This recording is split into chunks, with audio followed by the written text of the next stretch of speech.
வணக்கம் and welcome to Kamal's அடுப்பாங்கரை.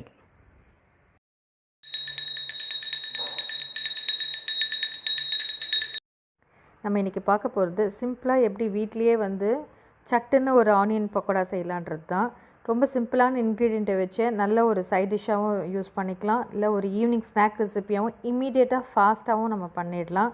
இது சாம்பார், ரசம், தயிர் சாதம், காரக்குழம்பு, எல்லா விதமான குழம்பு வகைகளுக்கும் இது லஞ்ச் பாக்ஸுக்கு ஏற்ற ஒரு ரெசிப்பியாகவும் இருக்கும். சட்டுன்னு ஸ்கூல்லேருந்து வர குழந்தைங்களுக்கு சூடாக சுவையாக ஒரு ஈவினிங் ஸ்நாக்ஸாகவும் அதை நம்ம கொடுக்கலாம். சரி, வாங்க அதை இப்போ எப்படி பண்ணலான்றதை பார்க்கலாம்.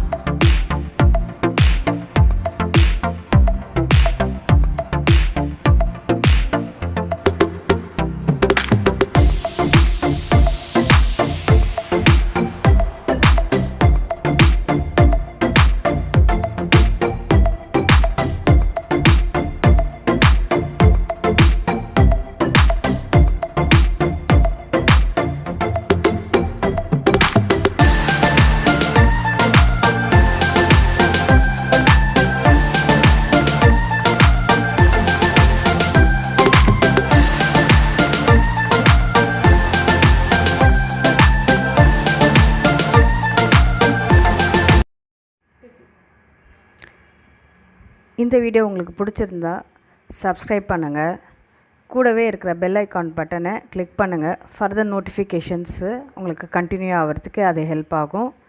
உங்களுக்கு இந்த வீடியோ பிடிச்சிருந்தா லைக் பண்ணுங்கள், ஏதாவது கமெண்ட் பண்ணணுன்னு இருந்தால் கமெண்ட் செக்ஷனில் கமெண்ட் பண்ணுங்கள். இது யூஸ்ஃபுல்லான வீடியோவாக இருந்தால் உங்கள் ஃப்ரெண்ட்ஸ் ரிலேட்டிவ்ஸ்க்கு ஷேர் பண்ணுங்கள். மறக்காமல் சப்ஸ்கிரைப் பண்ணிவிடுங்க. பாய் ஃப்ரெண்ட்ஸ், நெக்ஸ்ட் வீடியோவில் நல்ல ரெசிபியோடு பார்க்கலாம்.